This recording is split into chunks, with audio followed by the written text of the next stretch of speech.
नमस्कार साथियों, Gunjan paramedical institute के ऑनलाइन प्लेटफॉर्म पर आप सभी का हार्दिक स्वागत, अभिनंदन। अपना टॉपिक चल रहा है सेल डिवीजन, और सेल डिवीजन के अंदर मैंने आपको कल इंटरफेज पढ़ाई थी, अंतरावस्था, जिसमें सेल तैयार होती है विभाजित होने के लिए, और उसके विभाजित होने के लिए, तैयार होने के लिए 3 स्टेज बताई थी मैंने आपको, G1, S और G2।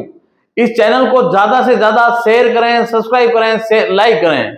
देखिए भैया, आगे चल रहा है इंटरफेज के अंदर। पहले आपको इंटरफेज का कल वाला वापस बता दिया जा रहा है। देखना, इंटरफेज, इसको 3 अवस्था में बांटा गया है। सेल का पढ़ रहे हैं अपन समसूत्री विभाजन। ये जो मिटोसिस होता है, माइटोसिस होता है, इसके अंदर ध्यान रखना, जो सेल्स होती है आपकी सोमेटिक सेल्स, सोमेटिक सेल्स यानी कायिकीय कोशिकाएं जितनी भी होगी, उनमें जो विभाजित होगा वो होगा आपका समसूत्री विभाजन या माइटोसिस। इस सेल डिवीजन के अंदर ध्यान रखना, जो सोमेटिक सेल्स है उन सब में अंदर माइटोसिस का प्रोसेस होगा। माइटोसिस यानी जो आपकी 22 जोड़ी गुणसूत्र होते हैं। 22 जोड़ी गुणसूत्र कितने होते हैं? 22 जोड़ी गुणसूत्र जो भी होंगे उन क्रोमोसोम, 22 जोड़ी क्रोमोसोम, 22 पेयर आपका क्रोमोसोम है। इन क्रोमोसोम के अंदर ध्यान रखना कि जो डिवीजन होगा वो माइटोसिस होगा, माइटोसिस। और जितनी भी दूसरी सेल्स होगी उसके अंदर मैं पढ़ाऊंगा आपको मियोसिस, और ये मियोसिस होगा समसूत्री विभाजन, जेनेटिक सेल्स या आपका जिसको सेक्सुअल जो सेल्स है उसमें मियोसिस पाया जाएगा। जो माइटोसिस है ये 22 पेयर यानी 44 गुणसूत्र होते हैं, उनके अंदर आपका कौन सा विभाजन होगा या डिवीजन होगा? माइटोसिस होगा। कौन सा डिवीजन होगा? माइटोसिस। इस माइटोसिस जो होगा सेल्स की डिवीजन में, ध्यान रखना, इस सेल डिवीजन में एक सेल से 2 पुत्री कोशिकाएं, 2 डॉटर सेल्स का निर्माण होता है। इसकी 2 स्टेज पढ़ेंगे अपन, एक पढ़ेंगे इंटरफेज, दूसरा पढ़ेंगे एम फेज, माइटोसिस फेज। इस इंटरफेज के अंदर इसकी 3 फेज, जिस इंटरफेज या अंतरावस्था, इसको रेस्टिंग फेज कहा जाता है। कल इसको पूरा डिस्क्राइब करके बताया हुआ है, आज आपको सिर्फ रिवीजन कराएंगे। इंटरफेज या अंतरावस्था, इसकी 3 फेज, G1, S और G2। G1 फेज जिसको ग्रोथ फर्स्ट फेज कहा जाता है, इसमें टाइम लगता है आपका 11 आवर, 11 घंटे का टाइम लगता है इस सेल्स में, डिवीजन में। जो सेल्स का G1 फेज है इसको ग्रोथ फेज कहते हैं। G1 को क्या कहते हैं? Growth phase. इस फेज के अंदर सेल्स क्या करती है? ग्रोथ करती है। कोई भी प्रकार का प्रोडक्ट सिंथेसिस नहीं होता है। अगर पूछेंगे आपको G1 फेज में कुछ प्रोडक्ट सिंथेसिस होता है? नहीं होता है। डीएनए सिंथेसिस G1 फेज में नहीं होता है। इस फेज को प्री डीएनए सिंथेसिस फेज भी कहा जाता है। और एस फेज, इसके अंदर इसको सिंथेसिस फेज कहते हैं। इसको क्या कहेंगे? Synthesis phase, synthesis phase. इस फेज के अंदर डीएनए का सिंथेसिस होता है, डीएनए व हिस्टोन प्रोटीन का सिंथेसिस एस फेज के अंदर। इस फेज में टाइम लगता है आपका 8 आवर का, 8 घंटे लगते हैं इस फेज के अंदर। ध्यान रखना, ये जो टोटल टाइम है माइटोसिस का, वो पूरा टोटल टाइम है 24 आवर।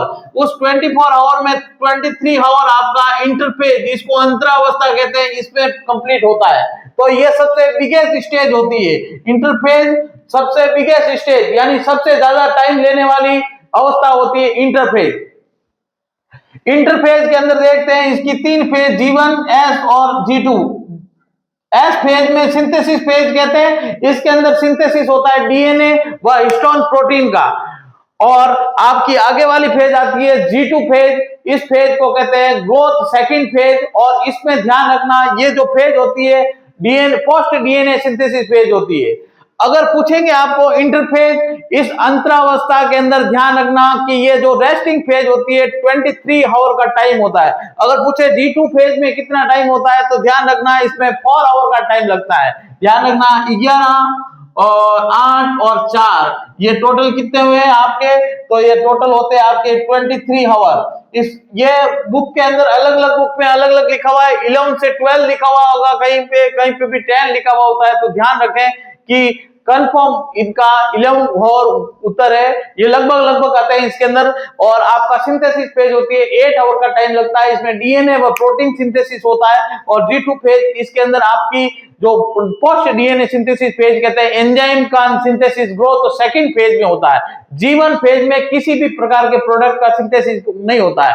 तो इसको ध्यान रखना। इंटरफेज में ध्यान रखना बायोसिंथेसिस, बायोकेमिकल सिंथेसिस होता है। बायोकेमिकल, इसका मतलब, इस बायोकेमिकल का मतलब होता है प्रोटीन।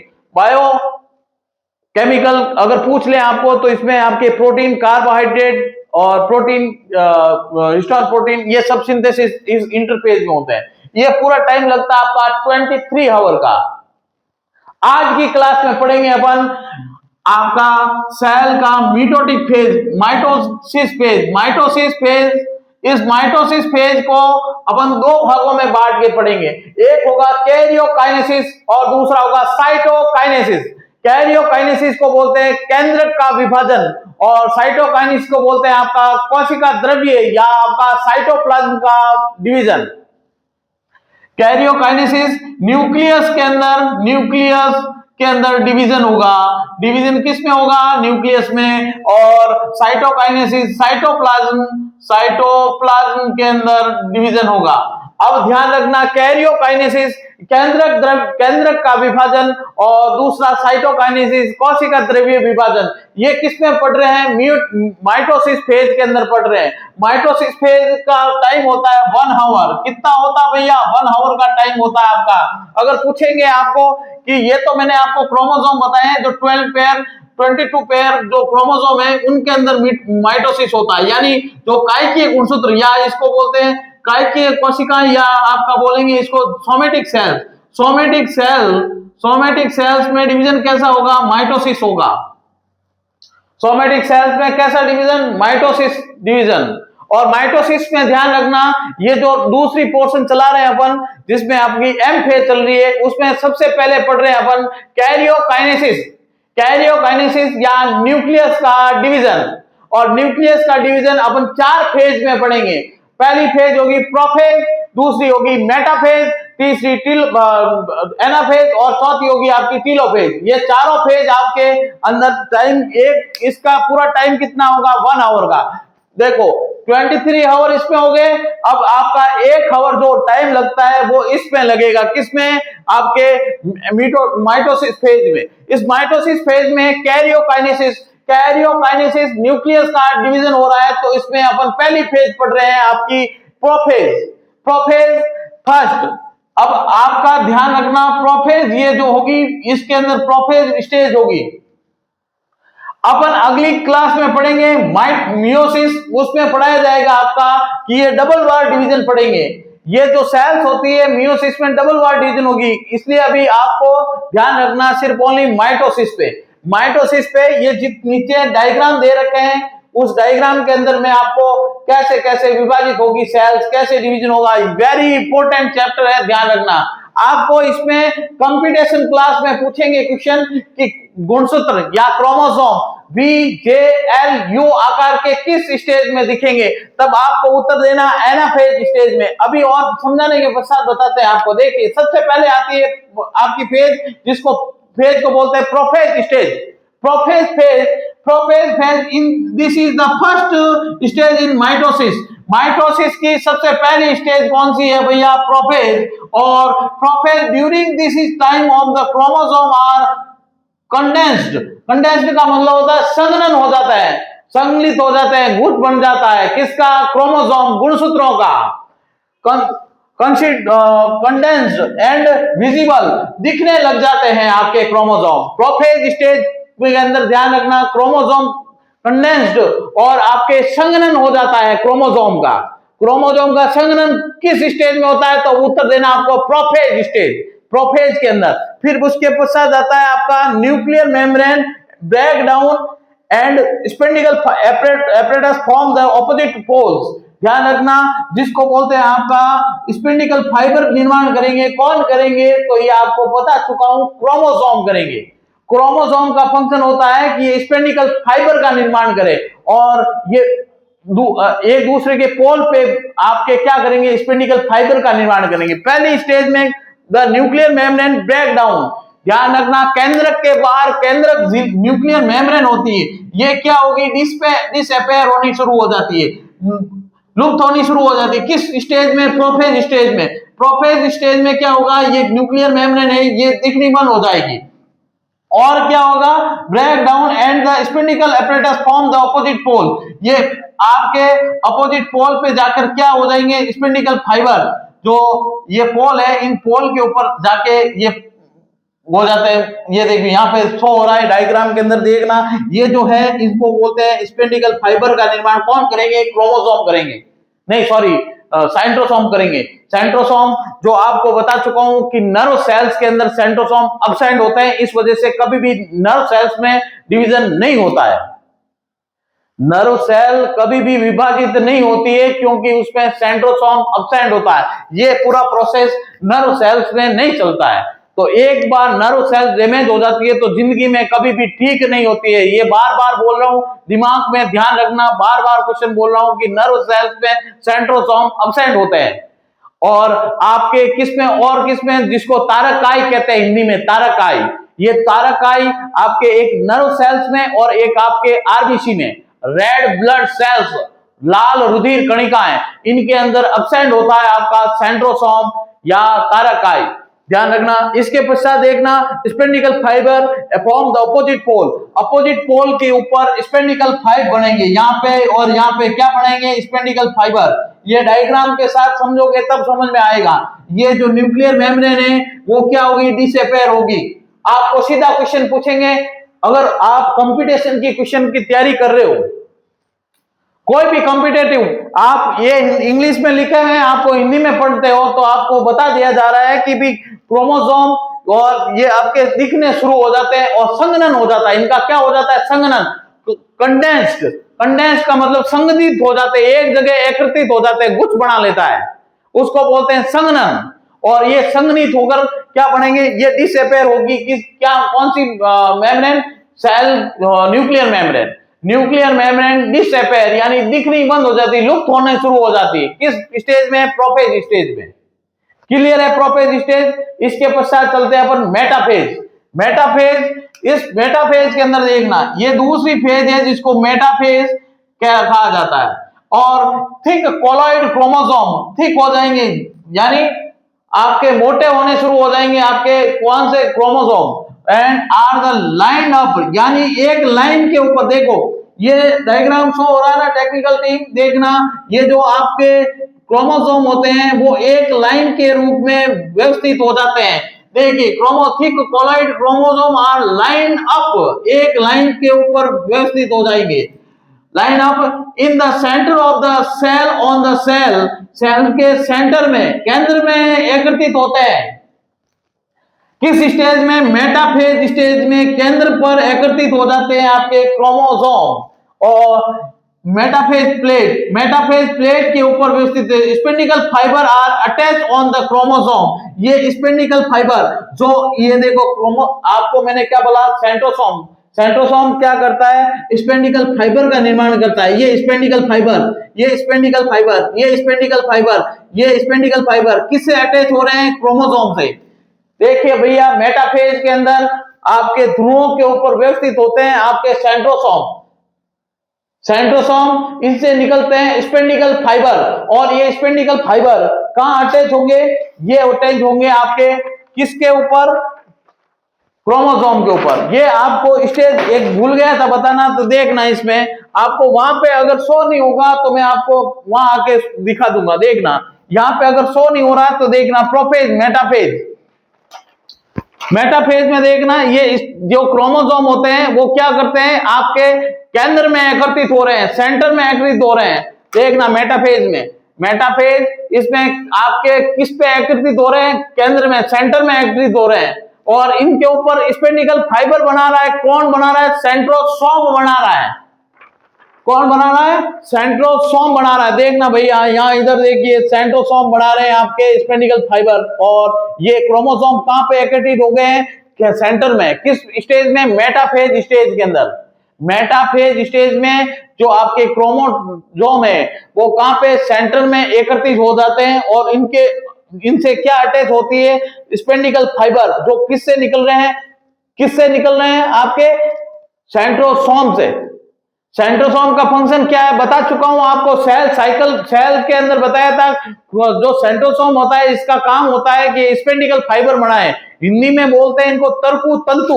ये तरकु तंतु का निर्माण करने का काम करते हैं सेंट्रोसोम। ये जो अटैच होता है किससे? मैंने यहाँ पे ऐसे बनाए हैं, आपके यहाँ पे डायग्राम है वो थोड़ा ऐसे बना हुआ है, सेम चीज है। अब देख लेना, बोले सेंटर में ऐसे इकट्ठे वो, बोले ऐसे इकट्ठे वो, एक ही चीज है, ध्यान रखना। अब यहां पे देखना दूसरी फेज है जिसको बोलते हैं anaphase.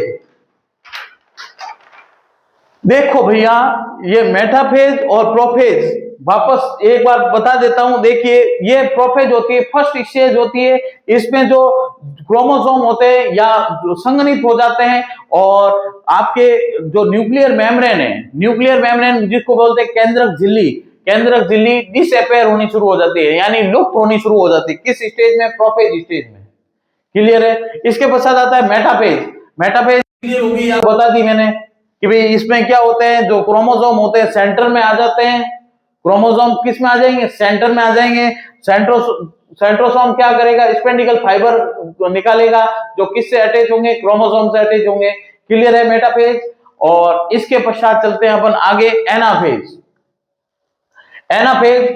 Anaphase is the third and typically shortest stage of the mitosis. सबसे शॉर्ट यानी छोटी अवस्था होती है, ये थर्ड स्टेज होती है किसकी? सेल एम फेज की। This stage the daughter chromosome move part and the reach the pole of center when the moving the chromosome appear to be V and L J U shape. जो आपके जो ये daughter chromosome होते हैं वो क्या करते हैं? अटैच द पोल, पोल से क्या हो जाते हैं? अटैच होने शुरू हो जाते हैं।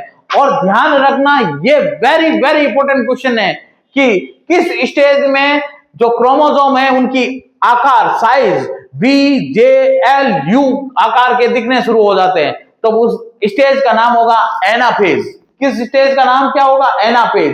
वेरी इंपॉर्टेंट क्वेश्चन है, बहुत बार पूछा हुआ है, कॉम्पिटेटिव क्वेश्चन के अंदर पूछे हुए हैं कि भाई किस स्टेज में जो गुणसूत्र होते हैं, हिंदी में बता देता हूं आपको, गुणसूत्र होते हैं वी जे एल यू आकार के और छड़ाकार आकार के दिखते हैं।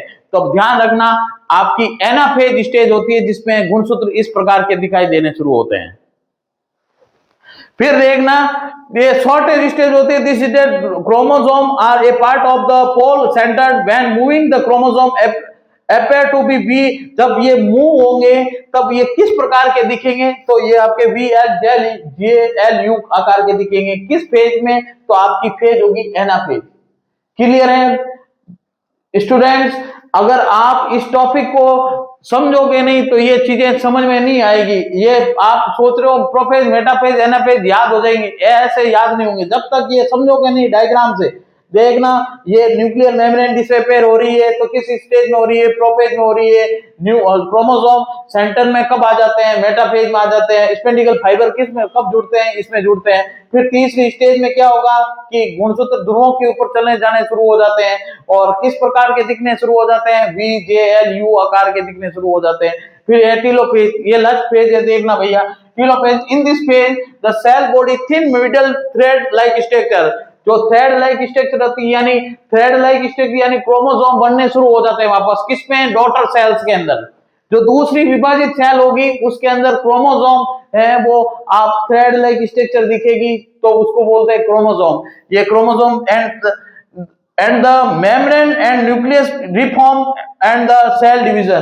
ध्यान रखना कि इसके अंदर क्या होगा भैया कि जो आपका जो डॉटर सेल बनती है उसके अंदर ध्यान रखें कि ये जो कंप्लीट होंगे तो क्रोमोसोम आपके अलग अलग विभाजित होंगे, सेल डिवीजन अब पूर्ण कंप्लीट होने वाला है। अब केंद्रक के अंदर विभाजित पूरा कंप्लीट हुआ तो ये केंद्रक क्या करेगा? यहां से पूरा एक न्यू सेल्स बनेगी और ये एक न्यू सेल्स बनेगी जिसको डॉटर सेल्स कहेंगे। डॉटर सेल्स के अंदर ध्यान रखना न्यूक्लियर मेम्ब्रेन वापस दिखनी शुरू हो जाती है। अब ये क्या बन रही है? न्यूक्लियर मेम्ब्रेन वापस बन रही है, कंप्लीट न्यूक्लियर मेम्ब्रेन बन गई। दोनों सेल्स के ऊपर कंप्लीट न्यूक्लियर मेम्ब्रेन वापस बननी शुरू हो जाती है टेलोफेज के अंदर। टेलोफेज स्टेज के अंदर न्यूक्लियर जो बाहर की मेम्ब्रेन होती है वो वापस बननी शुरू हो जाती है।